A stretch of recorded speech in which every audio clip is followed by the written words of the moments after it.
예배의 시정을 주님께 의탁합니다. 예배의 주인 되시는 예수님의 거룩하신 이름으로 기도합니다. 아멘. 성경 말씀을 함께 보겠습니다. 성경은 신약 성경 누가복음 2장의 말씀입니다.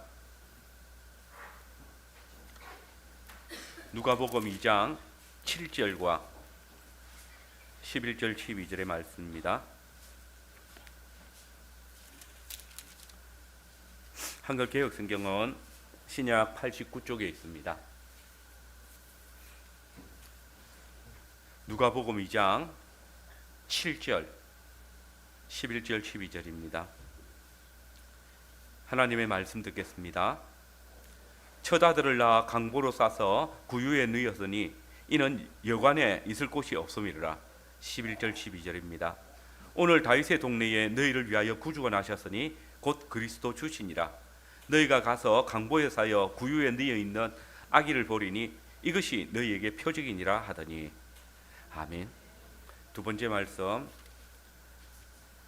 구약 성경 출애굽기 1장 22절에서 2장 10절까지 말씀입니다.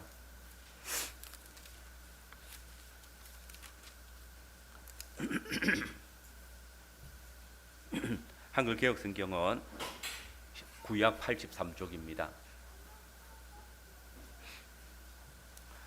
하나님의 말씀 듣겠습니다. 출애굽기 1장 22절에서 2장 10절입니다. 그러므로 바로가 그 모든 백성에게 명령하여 이르되 아들이 태어나거든 너희는 그를 나일강에 던지고 딸이거든 살려두라 하였더라.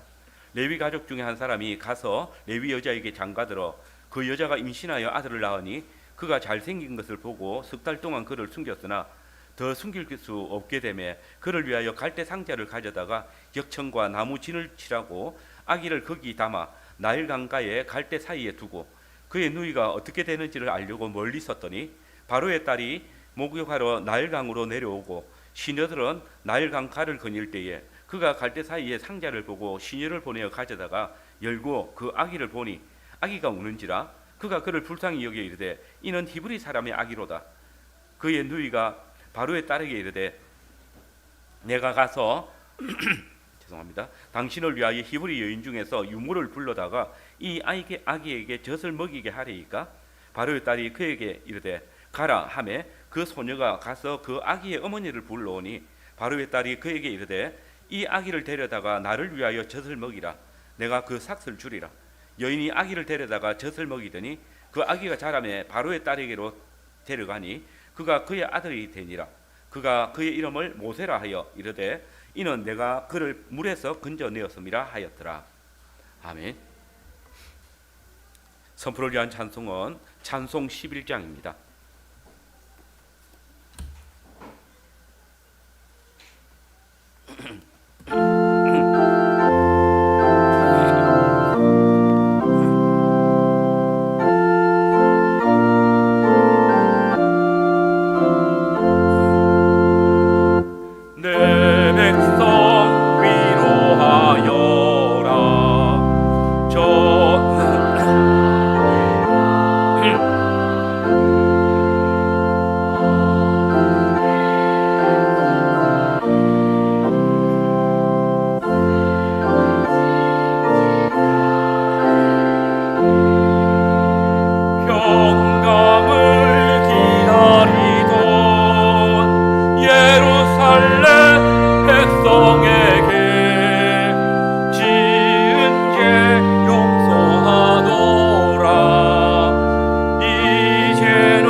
말씀은 출애굽기 2장 10절의 말씀입니다. 제가 다시 한번 봉독해 드리겠습니다. 그 아기가 자라매 바로의 딸에게로 데려가니 그가 그의 아들이 되니라. 그가 그의 이름을 모세라 하여 이르되 이는 내가 그를 물에서 건져내었음이라 하였더라. 아멘. 예, 오늘 본문은 모세가 태어난 일을 간략하게 소개해주고 있습니다. 모세가 태어날 때쯤에는 애굽 왕 바로가 요셉을 알지 못하는 그런 바로였습니다. 그래서 히브리인들이 많아졌을 때 이 바로가 겁이 났죠. 그래서 인구 억제 채직을 시행을 했습니다. 즉 바로는 먼저 애굽 히브리인들이 그 아이를 많이 낳지 못하도록 아주 심한 고된 일들을 많이 시켰습니다. 그래서 출산을 막으려고 했습니다. 근데 이상하게 학대를 하면 할수록 더욱 번성하고 많아졌습니다. 히브리인들의 그 생식력이 아주 강했기 때문에 이 작전은 실패로 돌아갔습니다. 이제 두 번째 바로는 히브리인들의 산파들을 위협해가지고 이스라엘이 남자 아이를 낳으면 죽이라 이렇게 명령을 했습니다. 그런데 이 산파들은 다 하나님을 경외하는 사람들이었습니다. 그래서 이것도 실패했습니다. 이제 화가 난 바로는 이번에는 더 잔인한 명령을 내립니다. 모든 이스라엘 백성들에게 명령하기를 남자아이가 태어나면 그 아기는 전부 다 나일강에 던져 죽여라. 딸이 태어나면 살려줘도 좋다라고 한 겁니다. 부모들에게 자기 아들을 강에 던져 죽이라는 말입니다. 모세는 바로 이 바로의 세 번째 명령이 내려졌을 때 그 암울한 시기에 태어났습니다. 모세의 부모님은 레위인으로서 아므람과 요게벳이었습니다. 그런데 이 두 사람은 바로의 명령을 두려워하지 않았습니다. 아이를 낳았을 때에 그 바로의 명령을 인하여서 나일강에 던져 죽이기를 원하지 않았고 오히려 이 부부는 아들을 석 달 동안 숨겨가지고 양육을 했습니다. 그리고 아기를 더 숨길 수 없을 때 갈대 상자에 넣어가지고 나일강에 띄움으로써 그 아기가 애굽의 궁에서 양육을 받아서 자라게 만들었습니다. 저는 오늘 이 모세의 출생과 자람에 관한 기사를 통해서 하나님께서 준수한 아이를 통하여 모세를 통하여 새 이스라엘 나라를 준비하게 하신다라는 주제로 말씀을 전하겠습니다. 사실 이게 그 2020년 12월 달에 한번 했던 것인데 그 제가 다른 설교를 준비하다가 다 못 해가지고 이거 하는데 교정을 하고 다시 하는 겁니다. 그 코로나 시기여서 아마 여러분들이 잘 기억이 안 날 겁니다. 따로 이게 두 번을 나누어서 설교를 했거든요. 그래서 한 번 더 할 수 있게 되었습니다. 예, 우리는 먼저 당대의 준수한 아이로 태어난 모세를 오늘 보게 됩니다. 모세의 부모 아므람과 요게벳이 바로의 명령을 두려워하지 않고 아들을 숨겨서 양육을 했습니다. 그 이유가 뭘까요? 오늘 본문은 그 이유를 이렇게 말해주고 있습니다. 아들을 낳으니 그가 잘생긴 것을 보고 석 달 동안 그를 숨겼더니, 예, 오늘 우리 성경에 이 잘생겼다라고 번역되어 있습니다. 근데 이 원래 이 단어는 히브리어로 토브입니다. 여러분들 잘 아는 단어. 하나님께서 세상을 천지를 창조하시고 보시기에 좋았더라 할 때 이 좋았더라, 선하다, 아름답다 이런 단어로 번역이 됩니다. 하나님의 선하신 뜻 또는 하나님께서 원하시는 바가 이루어질 때에 이 표현을 사용하는 겁니다. 요셉이 형들이 자신을 애굽으로 판 것을 인해서 두려워하고 그것을 인해서 두려워하고 있을 때에 당신들은 나를 헤아려 했으나 하나님께서는 그것을 선으로 바꾸셨다 할 때 이 선이라는 단어도 이 토브라는 단어입니다. 하나님의 선한 의지 또 하나님께서 선하게 행하시는 모든 일들에 대해서 이 단어가 사용되어집니다. 그래서 우리가 지난번에 봤던 개역 한글 성경에서는 이 단어를 준수하다 이렇게 번역을 했습니다. 또 히브리서 11장 23절에 보면 이 준수하다는 단어를 아름답다라고 번역을 했습니다. 믿음으로 모세가 낳았을 때 그 부모가 아름다운 아이임을 보고 석 달 동안 숨겨 왕의 명령을 무서워 아니하였다. 이 아므람과 요게벳이 하나님을 믿는 믿음의 눈으로 이 아이를 봤을 때 그 아이가 아름다운 아이였다, 토브였다, 하나님의 선한 뜻이 그 아이의 얼굴에서 나타났다라는 것입니다. 그렇기 때문에 나일강에 버리지 않은 것입니다. 자, 그렇다면 모세의 부모가 본 이 모세의 준수함, 모세의 잘생김, 이 아름다움은 뭘까요? 우리는 이 단어가 하나님의 선한 의지와 연관되어서 사용되어진 것을 생각할 때에 모세의 부모가 이 아이를 통해서 보자마자 아이의 그 아름다움, 이 외모가 잘나서가 아니라, 외모가 좋았던 게 아니라 하나님께서 당신의 선한 의지를 이 아이에게 담고 계시다라는 것, 그것을 드러내시기를 원하신다는 것을 보았기 때문입니다. 그래서 하나님의 선하신 의도를 발견한 겁니다. 그러니 바로의 명령보다는 하나님의 선하신 뜻, 하나님께서 어떤 의지를 가지고 이 아이를 우리에게 보내셨는지 그것을 먼저 생각한 것입니다. 그래서 죽음을 두려워하지 않고 이 모세를 숨겨서 키웁니다. 그래서 히브리서 기자는 이런 모세의 부모의 행동을 믿음이라고 증거했던 겁니다. 그러면 여러분, 모세가 잘생긴 아이, 곧 하나님께 준수하다라는 뜻은 무엇을 의미할까요? 이는 장차 하나님께서 이스라엘을 위해서, 이스라엘의 구원을 위해서 하나님의 그 약속을 이루시기 위해서 모세를 언약 백성의 치리자로 삼으실 것을 담으신 뜻입니다. 여러분, 이 출애굽기의 저자가 누굽니까? 인간 저자가 누굽니까? 자, 이현이 누구일까? 주일학교, 예, 모세오경이 뭐예요? 모세오경. 이 5건 뭐죠? 창세기, 출애굽기, 레위기, 민수기, 신명기. 그러면 모세가 쓴 것 중에 두 번째가 뭐야? 예, 출애굽기죠, 그죠? 출애굽기는 누가 썼다고요? 예, 모세가 썼습니다. 아, 어렵다, 그죠? 예, 모세는 이 자기가 부모를 통해서 출생에 관한 기사를 들었고, 이를 성령의 감동막심을 따라 기록할 때에 자신이 태어난 것 자체가 하나님께서 당신의 언약, 이스라엘을 구원하시기 위한, 인도해내시기 위한 그런 경륜이었다. 하나님의 선하신 뜻이었다.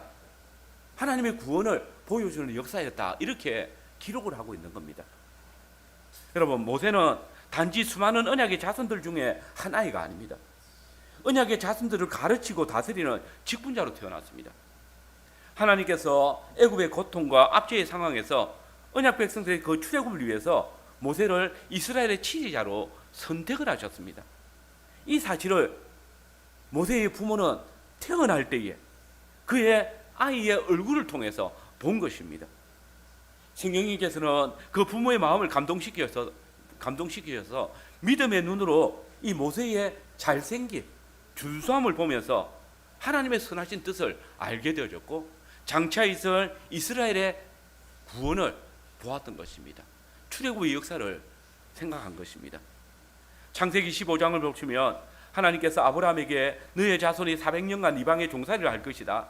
그리고 하나님께서 그 이방을 벌 주실 때에 너희는 큰 재물을 이끌고 나올 것이다 라는 예언을 주셨습니다.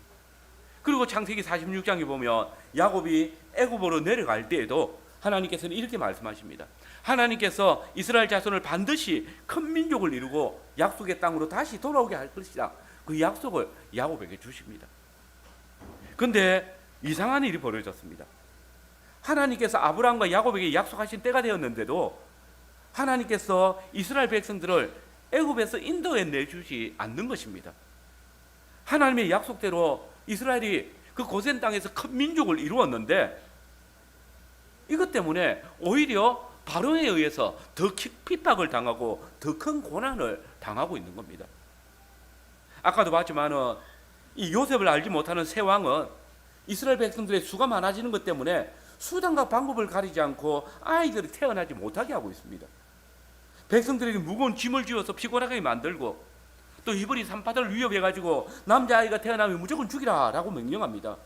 그것도 안 되니까 이번에 부모들에게 남자아이가 태어나면 무조건 나일강에 던져 죽이라 명령합니다. 어떻게 부모가 자기가 낳은 아이를 죽이라고 할 수 있습니까? 이런 악랄한 경우가 어디 있습니까? 그런데 여러분 보십시오. 지금 하나님의 약속이 이 악한 왕 바로의 치밀한 계획 때문에 심각한 공격을 받고 있습니다. 바로 이 계획이 성공하면 하나님의 언약, 곧 백성이 400년 후에 그 수가 많아지는 것이 일단 실패합니다. 그리고 애굽 땅을 떠나서 약속의 땅으로 돌아갈 것이라는 그 약속이 이루어질 수가 없는 것입니다. 그런데 여러분 보십시오. 바로가 이렇게 하나님의 약속을, 즉 이스라엘의 번성 그리고 출애굽의 역사를 막기 위해서 별의별 수단을 다 취하고 있지만은 막을 수가 없습니다. 하나님께서는 바로의 이런 압제에서 자기 백성들을 구원하시기 위해서 모세를 경건한 부모를 통해서 이 땅에 보내신 것입니다. 모세의 잘생김은 바로 여기에 의미가 있습니다. 모세의 준수함, 모세의 부모는 모세의 이 아름다움을 통해서 하나님의 가장 기쁘신 뜻이 무엇인지를 발견했습니다. 준수함으로 태어난 모세 안에서 교회를 번성하게 하시고 또 애굽 땅 종되었던 집에서 인도하여 내시는 그 하나님의 선하신 의지, 뜻을 발견했던 것입니다. 여러분, 하나님께서는 애굽의 압제 아래 고난당하고 있는 당신의 교회를 위해서 준수한 아이 모세를 보내셨습니다. 당신이 친히 아브라함과 이삭과 야곱과 맺으신 그 언약을 이루시기 위해서 하나님의 그 준수한 뜻, 하나님의 선하신 뜻, 그 아름다운 계획을 이루시기 위해서 모세를 보내신 것입니다. 여러분 보십시오. 교회의 대적인 사단은 자신의 머리를 깨뜨릴 여자의 후손, 곧 아브라함의 자손이 번성하는 것을 막고 또 교회가 자유롭게 하나님을 예배하는 것을 막기 위해서, 방해하기 위해서 당대의 최강대국인 애굽의 왕을 통해서 교회를 압제하고 잔혹한 명령을 통해서 백성들이 살아가지 못하게 만들었습니다. 괴롭혔습니다. 그러나 보십시오. 그때 하나님께서는 당신의 언약하신 바를 이루시기 위해서 때가 참에 준수한 아이 모세를 보내시고 이제 교회의 대적인 이 애굽을 멸하고 교회를 약속의 땅으로 인도하시기를 원하셨습니다. 그런데 이 준수한 자 모세의 탄생은 우리에게 우리 주 예수 그리스도의 나심을 기억나게 합니다. 과연 모세는 성경 전체에서 예수님과 비교되는 구약의 대표적인 인물입니다. 구약의 많은 선진들이 예수님의 모형이고 또 그림자로 예표되어지지만은 이 사람 모세만큼 극명하게 예수님의 모형을 잘 보여주는 사람이 없습니다. 사실 오늘 우리는 예수님의 십자가의 죽으심과 부활의 능력을 통해서 또 성령님의 은혜를 통해서 우리를 구속하신 예수님을 직접 눈으로 보며 또 손으로 만지면서 신앙생활을 하고 있지만은 예수님이 오시기 전에 구약의 백성들은 그 시대마다 하나님께서 보내주시는 그리스도 구원자를 통해서 예수님의 모형을 보고 또 멀리 오시는 메시아를 보았습니다. 그 중에 한 사람이 바로 이 모세입니다. 모세가 종종 예수님과 비교되는 것은 모세가 이스라엘 애굽 땅 종되었던 집에서 구원해낸 일, 또 예수님께서 그 백성들의 죄를 위하여서 십자가에 죽으신 일을 이 모세를 통해서 제사를 제정하시고 그리고 성막을 만드시며 또 그 안에서 함께 언약의 교제를 누리를 통해서 드러내셨습니다. 예수님이 교회의 머리라며 모세는 이 구약 교회의 머리였고 예수님이 몸이 교회였다면 모세의 몸이 이스라엘이었기 때문입니다. 그런데 여러분, 우리 주님께서 이 세상에 오셨을 때 하나님께서는 예수님께 대하여서 이는 내 사랑하는 아들이요 내 기뻐하는 자니 너희가 저의 말을 들으라 라고 하셨습니다. 그런데 바로 여기 기뻐하는 자, 이 말이 바로 모세를 말할 때 잘생긴 준수한 아이라는 말이지 않습니까? 구약교회인 이스라엘이 준수한 자 모세의 말을 듣고 순종함으로써 애굽 땅 종되었던 집에서 인도함을 받은 것처럼 야훼께서는 하나님께서 기뻐하시는 준수한 자 예수 그리스도를 통해서 저와 여러분들을 죄의 종되었던 집에서 인도하여 내시는 것입니다. 여러분, 예수님이 어디에서 태어났습니까? 자, 하영이는 예수님 어디서 태어나셨지?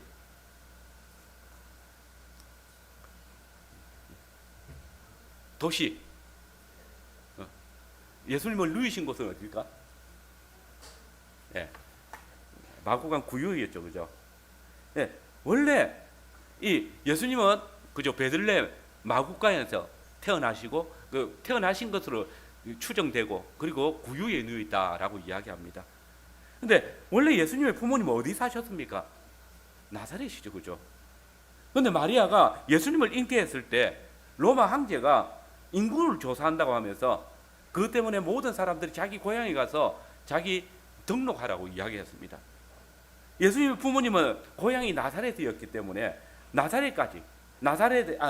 베들레헴이었기 때문에 이 나사렛에서 베들레헴까지 고된 여행을 했습니다. 그리고 베들레헴에 도착했을 때 안전하게 아기를 낳을 곳이 없어서 마구간에 구유에 아기를 낳았습니다. 그리고 바로가 남자 아기를 마구 죽이려고 했던 것처럼 예수님께서 태어나셨을 때 바로 같은 왕이 있었습니다. 예수님 태어나셨을 때 왕이 누굴까요? 유대의 왕은 누굴까? 하림이는 모를 것 같고 선우는 누구였을까요? 네. 이름 억수로 자주 나오는데 그죠? 헤롯이었죠. 예, 그때 바로가 남자 아기가 태어나면 죽이려 했던 것처럼 이 바로도 그렇습니다. 헤롯은 동방 박사들이 유대인의 왕으로 나신 예수님을 경배하기 위해서 왔다고 하자 자기도 예수님께 경배하겠다고 하면서 나중에 예수님을 죽이려고 계획합니다. 하나님께서 천사들을 통해서 예수님을 이 애굽의 바로 같은 헤롯의 손에서 건져내셨습니다. 그래서 마태는 예수님이 애굽으로 피신했을 때 이 헤롯이 다스리는 유대 땅이 애굽 땅과 같았다라고 생각하고 하나님이 애굽에서 내 아들을 불러냈다라는 그 말씀을 이루셨다라고 했습니다. 그리고 그때 어떤 일이 일어납니까? 헤롯이 이 동방 박사들에게 속았다라고 생각하면서 정말 바로처럼 베들레헴 근처에 두 살 아래의 남자아이들은 다 죽여버렸습니다. 사단은 옛적에 이 모세의 생명을 위협했던 그 바로처럼 지금 헤롯을 통해서 둘째 모세이신 예수님의 생명도 위협하고 있는 것입니다.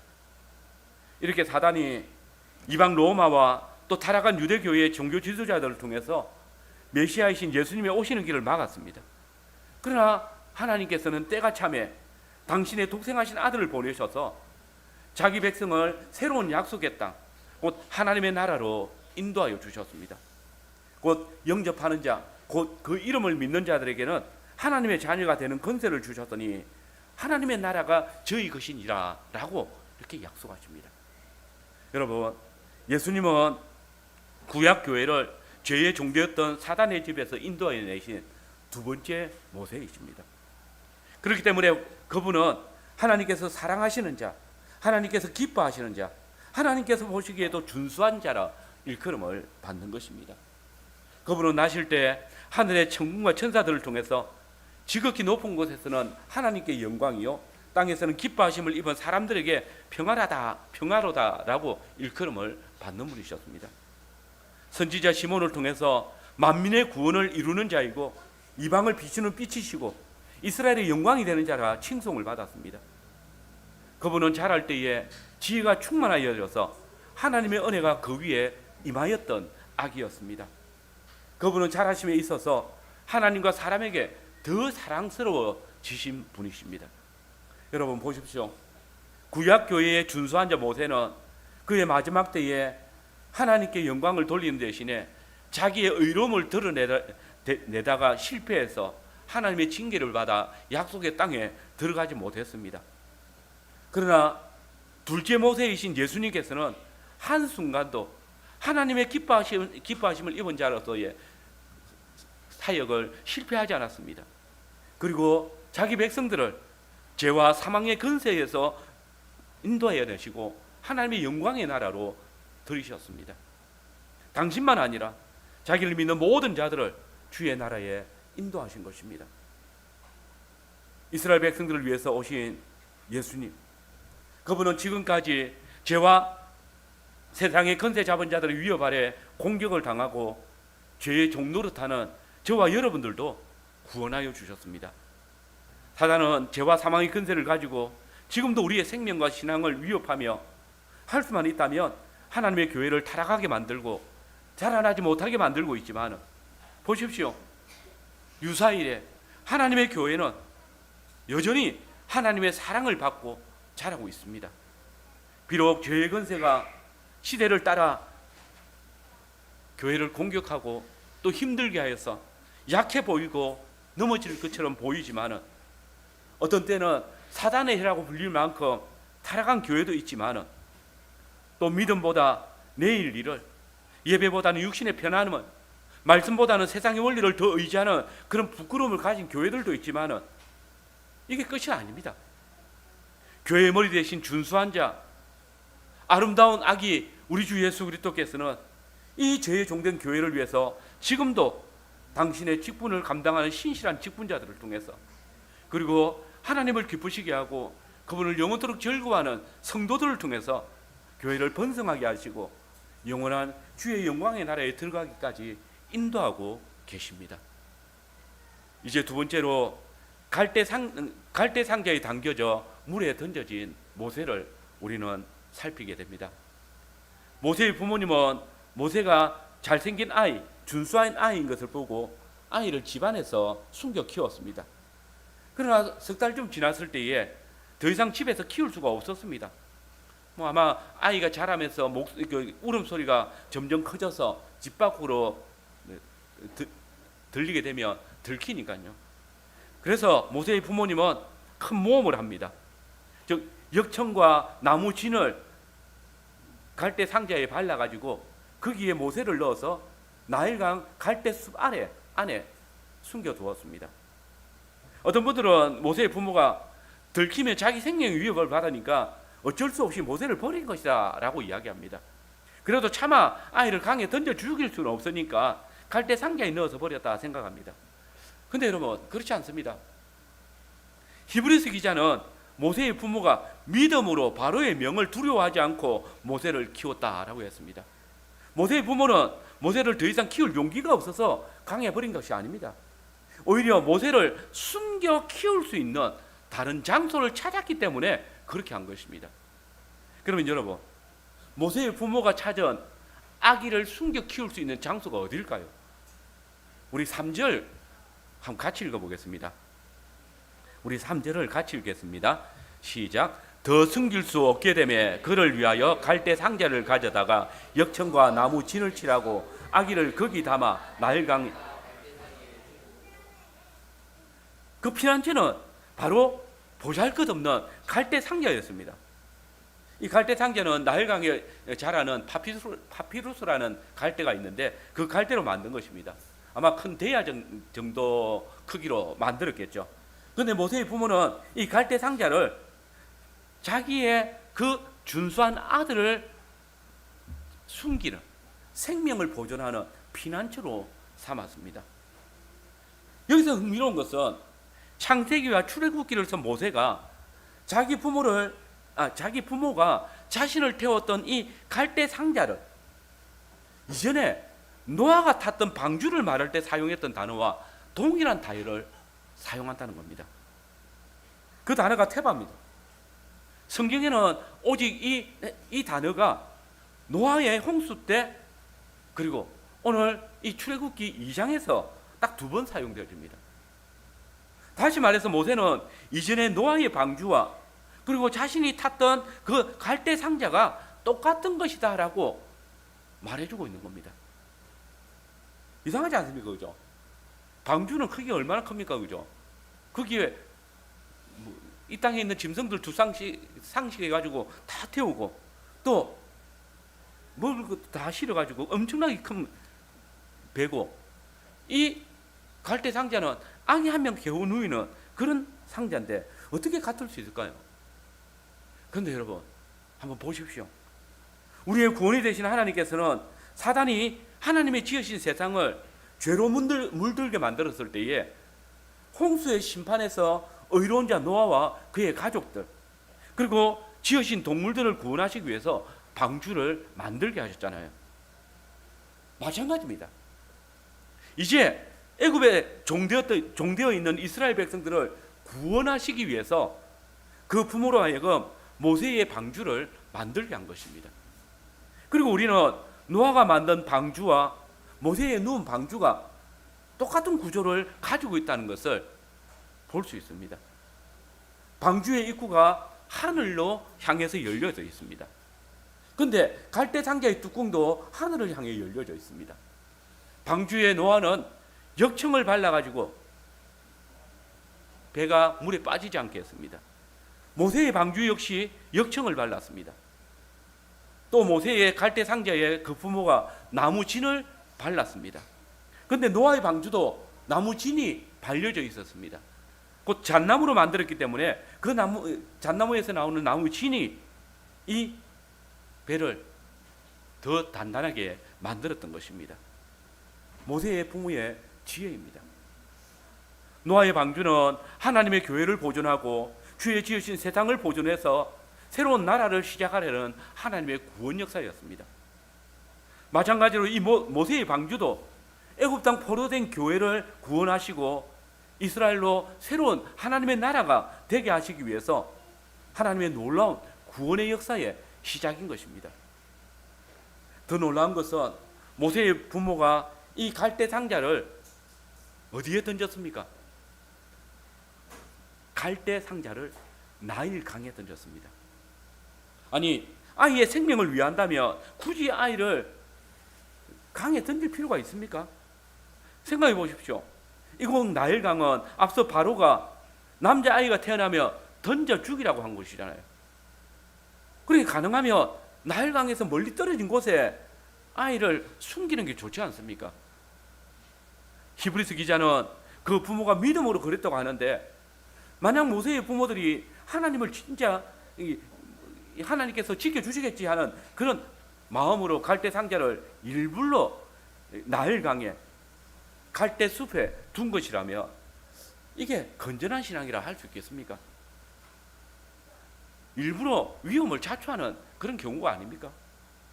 그런데 우리는 여기서 모세의 부모의 믿음을 보게 됩니다. 이 부모들은 아이가 자라서 더 이상 집에 숨겨놓을 수 없다고 판단되었을 때 그 아이를 갈대 상자에 넣어서 가장 안전하다고 판단되는 피난처로 데려갔습니다.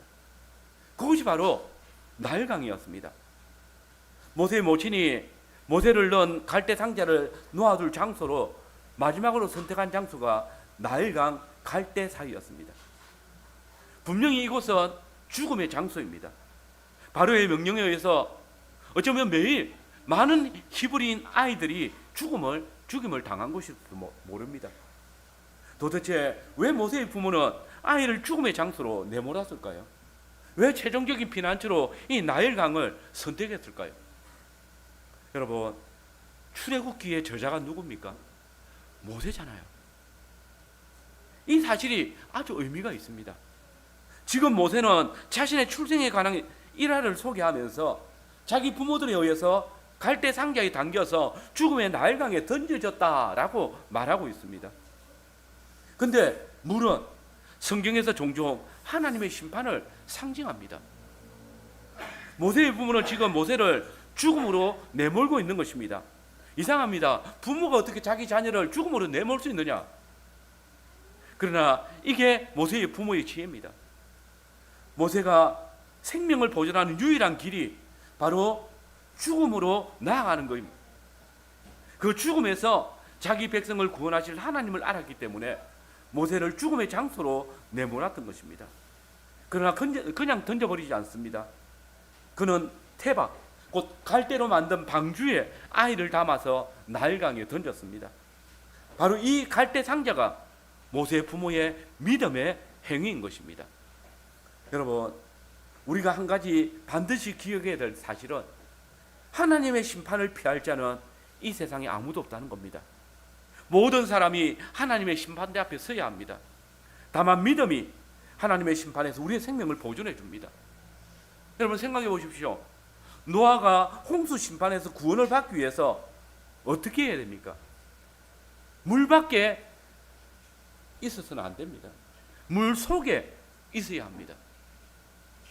그래서 방주를 만드는 것입니다. 마찬가지로 모세가 나일강으로부터 생명을 보존하기 위해서는 바로 나일강 가운데 있어야 됩니다. 이거 아이러지죠. 어떻게 죽음의 장소에서 생명을 보존할 수 있습니까? 바로 여기에 하나님의 말씀을 믿는 믿음이 나타나는 것입니다. 노아가 하나님의 말씀을 듣고 방주를 만들어서 창이란 물 가운데 들어갔을 때 그는 하나님의 심판 가운데서 생명을 보존받을 수 있었습니다. 마찬가지로 모세의 부모는 이 노아의 사건을 기억하면서 모세의 생명을 보존하기 위해서 방주를 만들어서 하수로 던져 넣었던 것입니다. 물 심판에서, 나일강의 심판에서 생명을 보존하는 길은 방주에 몸을 싣는 것밖에 없다는 것, 방주에 아이가 태워지는 것밖에 없다는 것을 알았기 때문입니다. 진실로 부모는 바로의 명령을 기억하며 아들을 나일강에 던졌습니다. 옛 그 조상 노아의 때에 하나님께서 물로 세상을 심판하실 때에 그 방주를 지었던 것입니다. 여러분 보십시오. 바로 그 죽음의 장소에 하나님의 복음이 있습니다. 모세는 죽음의 장소에 던져졌습니다. 그런데 그의 생명은 방주 안에서 안전합니다. 노아가 믿음으로 방주를 만들어서 구원에 이르렀던 것처럼 모세의 부모는 모세를 구원하기 위해서 믿음으로 방주를 만들어서 모세를 담았던 것입니다. 모세를 갈대 상자에 넣어서 나일강에 던진 부모는 누이 미리암을 시켜서 그 방주가 어떻게 되는가를 지켜보라고 했습니다. 여기서 이 지켜본다라는 단어는 재기형 동사입니다. 직역하면 자신이 요동하지 않고 굳게 서서 보았다라는 말입니다. 즉 미리암은 걱정스러운 눈으로 동생이 어떻게 될까 보고 있었던 것이 아닙니다. 무엇인가 큰 희망을 가지고 요동하지 않는 자세로 희망을 가지고 보고 있었다는 것입니다. 그리고 5절 이하의 말씀에 보면 모세의 부모와 누이 미리암의 희망이 그대로 성취됩니다. 즉 목욕하기 위해서 강가에 내려왔던 바로의 딸이 갈대 상자를 발견하고 그 안에 담긴 아이가 히브리 아이인 줄 알면서도 그를 불쌍히 여겨서 자기가 키우겠다는 마음을 가지는 것입니다. 얼마나 놀라운 사건입니까?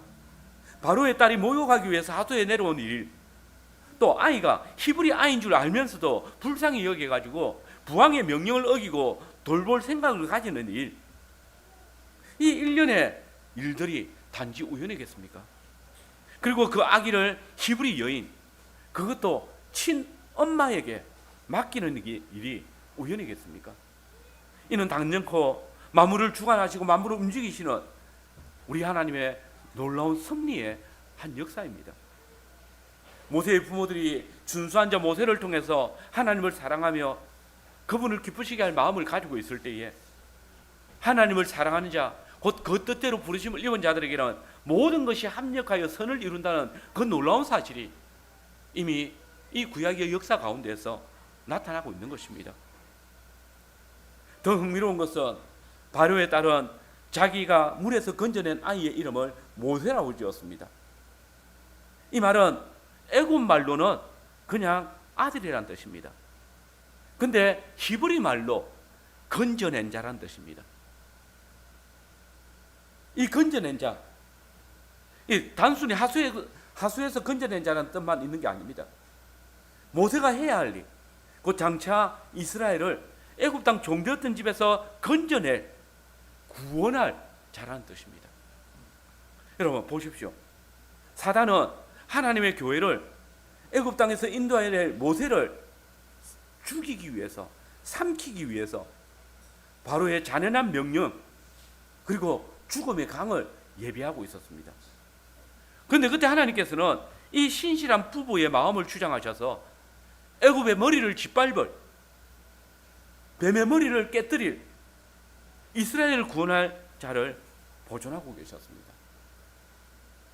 아기의 울음소리에 부왕의 명령을 쉽게 범하는 바로의 딸의 마음을 주장하고 계셨습니다. 여러분 보십시오. 이스라엘의 구원자 모세가 탄 방주를 바로의 엄한 명령이 침몰시키지 못했습니다. 죽음의 건세로 이스라엘의 아들들의 생명을 삼키던 나일강이 하나님의 구원자 모세를 이길 수가 없었습니다. 세상의 어떤 권세나 어떤 모략도 하나님의 언약을, 하나님의 구원을 막을 수 없는 것입니다. 모세의 탄 방주를 보십시오. 그 방주 정말 작고 보잘것없는 연약한 갈대 상자로 만들어진 것입니다. 그럼에도 불구하고 하나님께서는 그 갈대 상자에 온 이스라엘의 구원자가 되시는 모세를 실었습니다. 모세는 이스라엘의 중보자입니다. 그의 생명이 곧 이스라엘의 생명입니다. 그러므로 모세가 죽음의 강에 삼키우지 않고 그 생명을 보존하는 것은 교회의 생명이 보존되어지는 것입니다. 하나님께서는 당신이 친히 방주에 태우신 그 노아와 그의 가족들을 통해서 장차 올 교회의 생명을 보존하시고 계셨던 것입니다. 그리고 이제 갈대 상자 안에 모세를 통해서 이스라엘의 생명을 보존하시고 계십니다. 여러분, 하나님께서는 오늘도 방주를 통해서 당신의 교회를 보존하시고 구원의 반석에 이르게 하십니다. 그러면 오늘 방주는 무엇입니까? 바로 우리 주 예수 그리스도이십니다. 우리 주 예수 그리스도의 몸된 교회입니다. 여러분, 놀라운 사실을 보십시오. 예수님께서 탄생하셨을 때에 그분의 몸이 어디에 뉘어졌습니까? 방주이지 않습니까? 교회는 주님께서 누이신 이 구유를 나일강 하수에 버려진 모세의 갈대 상자와 비교합니다. 사관이 누울 곳이 없었던 하나님께서 당신의 지으신 땅에 오셨음에도 불구하고 아무도 영접하지 않을 때 예수님의 육신의 부모는 그 아기를 구유에 누이셨습니다. 이는 세상이 그리스도를 버렸기 때문입니다. 하나님께서는 온 세상의 구원주가 되시는 예수 그리스도를 구유에 누이셨습니다. 진실로 예수님의 탄생을 알리러 온 천사들은 목자들에게 오늘 다윗의 동네에 너희를 위하여 구주가 나셨으니 곧 그리스도 주시니라. 너희가 가서 강보에 쌓여 구유에 누워 있는 아기를 보리니 이것이 너희에게 표적이다 라고 말씀하셨습니다. 하나님께서는 예수님을 죽음의 권세에 던져 넣으셨습니다. 죽음의 강에 던지셨습니다. 그분이 왜 죽음의 권세 아래 놓이게 되셨습니까? 바로 저와 여러분들을 그 사망의 권세에서 죄의 종로로 타는 데서 구원하시기 위해서입니다. 그분이 저와 여러분들을 죄와 사망의 권세에서 구원하시기 위해서 달리오신 십자가는 온 교회의 구원을 위하여서 하나님께서 친히 예비하신 방주입니다. 우리 주님의 방주는 죄와 사망의 바다에 휩싸여 있었습니다. 그러나 결단코 이 죄와 사망의 권세가 우리 주님이 타신 이 방주를, 이 구원의 방주를, 십자가의 구원의 능력을 삼키지 못했습니다. 모세가 갈대 상자 방주에 넣어져서 죽음의 하수에 던져졌지만 하나님께서 온 교회의 구원을 위하여서 그의 생명을 살리신 것처럼 예수님께서 십자가라는 방주를 타고 죄와 사망의 바다에 던져졌지만 아버지 하나님께서는 당신의 택하신 자들의 구원을 위해서 주님을 그 가운데에서, 그 죽음의 바다 가운데에서 다시 살리셨습니다. 그리고 그리스도의 방주에 탄 모든 사람들로 하여금 다 죄와 사망의 권세에서, 그 물속에서 구원하여 주셨습니다. 여러분, 그러면 우리가 언제 그리스도의 방주에 우리의 몸을 실었습니까? 바로 세례를 통했습니다. 앞서도 말씀드렸듯이 물은 심판을 의미합니다. 우리는 세례를 통해서 그리스도와 합하여서 죄에 대해서는 죽습니다. 그리고 우리의 죄가 심판을 받는 겁니다. 또한 우리는 이 세례를 통해서 그리스도와 함께 의에 대하여 다시 살리심을 받습니다. 교회가 그리스도라는 방주에 태워져서 물속에 던져질 때, 세례를 받을 때 우리는 죄에 대해서 심판을 받아 죽지만은 이제 이 방주 안에서 생명의 구원을 누리게 되는 것입니다. 그래서 베드로는 방주에서 물로 말미암아 구원을 받은 자가 몇 명뿐이니 겨우 8명이라. 물은 예수 그리스도의 부활하심으로 말미암아 이제 너희를 구원하는 편이 곧 세례라라고 분명히 밝혔던 것입니다. 노아와 모세의 방주는 구약 교회를 죽음의 물에서 구원하는 수단이었습니다. 또한 참된 방주이신 예수 그리스도께서 우리의 구원의 방주이십니다. 그의 몸된 교회가 이제 참된 생명의 방주입니다. 여러분, 하나님께서는 당신의 교회를 보존하시며 애굽 땅 종되었던 집에서 구원하여 내시기 위해서 갈대 상자 방주를 예비하시고 부활의 생명으로 구원의 소망을 이어가셨습니다. 마찬가지로 오늘 신약 교회를 죄의 종되었던 집에서 구원하시기 위해서 참 구원의 방주이신 예수 그리스도를 이 땅에 보내주셨습니다. 우리가 이 구원의 방주 안에 있는 한, 그리스도 예수 안에 있는 한, 이 세상의 어떤 권세도 우리를 삼킬 수 없습니다. 그러므로 바울은 이렇게 노래했습니다. 그런즉 이 일에 대해서 우리가 무슨 말을 하리요? 만일 하나님이 우리를 위하시면 누가 우리를 정죄하리요? 자기 아들을 아끼지 아니하시고 우리 모든 사람을 위하여 내어주시니가 어찌 그 아들과 함께 모든 것을 우리에게 은사로 주지 아니하시겠느냐? 누가 우리를 그리스도의 사랑에서 끊으리요? 환난이나 공고나 핍박이나 기근이나 적신이나 위험이나 칼이라. 내가 확신하노라. 사망이나 생명이나 천사들이나 근세자들이나 현재일이나 장래일이나 능력이나 높음이나 기쁨이나 다른 어떤 피조물이라도 우리를 우리 주 예수 그리스도 안에 있는 하나님의 사랑에서 끊을 수 없느니라. 여러분, 하나님께서는 사단이 휘두르는 그 사망의 위협 아래서 죄의 종로로 사던 저와 여러분들을 자유케 하시기 위해서 준수한 아들, 하나님의 사랑을 받으며 또 그분을 기쁘시게 하는 아들 예수님을 이 땅에 보내주셨습니다. 그리고 우리로 그분을 닮아가도록 하셨습니다. 진정 모든 성도님들이 하나님을 영화롭게 하고 그분을 영원토록 즐거워하는 준수한 자 예수님을 닮아가기를 바랍니다.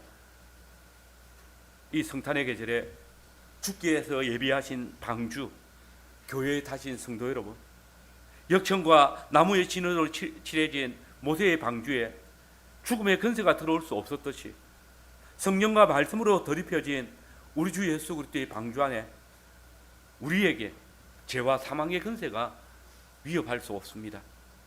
이 놀라운 사실을 믿으신다면 더 이상 세상의 근세와 죄의 유혹이 우리를 위협할지라도 흔들리거나 두려움함 없이 주의 구원과 약속의 풍성함을 소망하면서 언약 백성답게 믿음으로 살아가는 모든 성도들이 되시길 바랍니다. 아멘.